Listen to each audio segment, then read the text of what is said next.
Hello everybody, my name is Gunther, and today this is a different kind of video. This video is about my past. I decided that during this time especially, some people may have an experience related to what was mine.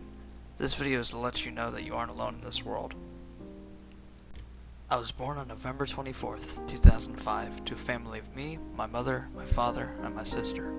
During this time was the best time of my childhood. I had a family who cared about my thoughts and feelings. This was also when I was able to meet my uncle, which is the same age as me, and which, although we fought a lot in our lives, deep down we were like brothers, and my grandparents who were very supportive and caring. About the time I was 6 or 7, I had my first console, a GameCube. Then about a year later I had my first online console, an Xbox 360. I met a few friends and enjoyed playing mainly Minecraft and Plants vs. Zombies. This also leaves me to mention school. Throughout elementary, it was about the same. I had a group of friends and we just played at the playground. I was a straight A student. Around that time, my parents were beginning to hide something. A few times I was locked in my room for hours just so I wouldn't see it.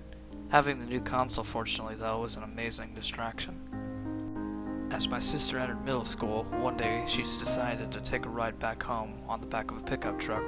As she got off to go home, the driver drove off, making my sister fall off and leaving us to find out later that she now had epilepsy. My parents would go on to sue the driver, and that money was used for other purposes. They told my sister that there was nothing wrong with her. They didn't even bother to get her checked. She would later be bullied for having epilepsy, something she was unable to control. When I was 8, I walked off and home with my mother from school, as my father was normally out. When we arrived home, my sister did not reply. After my mother broke into her own house, we were soon to realize she had left. I was then split from talking to my grandparents. She left because my father was getting into drugs. She found this out. That's what the money was going into, as she escaped to my grandparents. I was so young at the time, I did not realize that this was happening. As time marched on, we began to become broke. The house was becoming infested with bugs. My parents argued near every day, it felt, with it often boiling into violence. One night, my father was unable to pay for the drugs. My mother and I were forced to hide as a car pulled up. I can only assume my father was threatened, but he somehow convinced them that it would be paid for. At age 10, with no money left, my parents were evicted. I was allowed to stay with my grandparents for a year. My parents made ends meet in that hotel in that year's time. Although despite the relationship being violent, my mother never left my father. My father was addicted, and that plagued their relationship. The violence began to get worse. Sometimes I got to see my parents. I got to see the horrible life they had put themselves in. Sink full, the smell of cigarettes, the constant feeling of unease. I often dealt with cigarettes. The secondhand smoke is a smell you can't ever forget. They even smoked inside. I have asthma, so this made it hard for me to breathe. At age 11, I was with my grandparents when suddenly my mother burst into the room. She told me I had to leave with her immediately. My grandparents did everything in their power to stop it, but it was in vain. I soon found myself homeless for a day and a half, with the police called, but they didn't have the power to take me back. I was then taken to my other grandfather and my other uncle, in the country that I'd only ever seen once. We lived in a shack for a while, no electricity, no running water, and the constant smell of cigarette smoke, with nothing to do. Fortunately, my uncle on the property allowed me to stay with him. I barely had clothes on my body and food on the table, but it was better than nothing. My uncle was and still is a hero to me for taking the initiative to do that. He could have left me to starve, but he allowed me to stay. In that way, he saved my life. I won't ever forget that. By the age of 12, I had split up with a girl I knew and found myself at my lowest low in life, but kept fighting and moving on. I saw my parents still argue. My father once again was on drugs. They were out of money and going insane. One day, as my father was going to purchase drugs, he could not find the key to my uncle's truck. I was with my mother at the time. She was holding a revolver. My father burst into the mobile home, suspecting that she had the key. He knocked the gun out of her hand and pinned her to the couch. My uncle came in and defused the situation.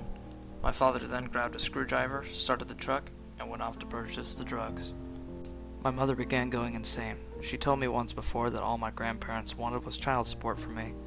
Now she was telling me that my father was going to kill her, that she was being injected with drugs at night, that gas was being placed into my uncle's mobile home, that I needed to stay with them to be safe. One day she came to me. She said that we needed to escape from my father. Me, my uncle, and my father rode to the police station. where we were told that there's nothing they could do. I then called my grandmother, something I was forbidden to do until just now. I told her we needed help. She answered that she would be there. As I was in school one day, I was robbed by a lady that was above the rank of DCF. I soon met my grandmother once again, and was faced with my mother. My mother would not leave if my father couldn't too. My grandmother knew what my father was doing, so she denied that. I was given the choice to leave all that behind me, to leave my parents and live with my grandparents, or to stay with my mother and father. I decided that it was best to leave, and watched as my weeping mother said goodbye. When I arrived, my grandparents, uncle, and sister were overjoyed to see me back. I got along a lot better with my uncle, and I learned a different way of life, putting that violence behind me. 2 years of court came later, where at the end my grandparents were granted full custody of me. I now today refer to them as my family. I have met a ton of people since then, many online. They've given me much joy, some I have left though for the better. I never knew until now, looking back, at how much it really means to have a place to call home, to have a pure-hearted family who truly cares about you, to have clothes on your body, to have food on the table, to have shoes on your feet, and to have a roof over your head. It's a blessing.